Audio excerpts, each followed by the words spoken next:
Supreme court में सिंध में हल्का बंदियों के खिलाफ दरखास्तों की समाअत का तहरीरी फैसला जारी कर दिया गया है। अदालत ने हल्का बंदियों से मुतालिक मामला वापस इलेक्शन कमीशन को भिजवा दिया है। क्या मजीद तफसीलात हैं, जानेंगे डॉन न्यूज के नुमाइंदे हसीब भट्टी से।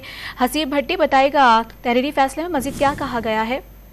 सुबह चीफ जस्टिस पाकिस्तान की सरबराही में 2 रुकनी बेंच ने यह समाअत की थी। इलेक्शन कमीशन ने सिंध में हल्का बंदियों से मुताल्लिक इलेक्शन रूल्स 10(4) के तहत अपने हुक्म का दफा किया। हुक्मनामे में ऐसा कहा गया है। ये भी कहा गया कि इलेक्शन रूल्स के मुताबिक टप्पेदार सर्कल की हाथ को हल्का बंदियों में छेड़ा जा सकता है, छेड़ा नहीं जा सकता।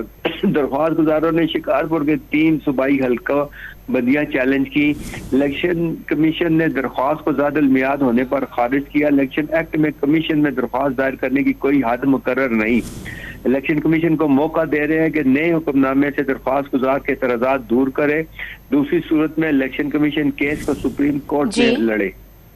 तहरीरी फैसले की तफसीलात बता रहे थे हसीब भट्टी, आप बहुत शुक्रिया आपका।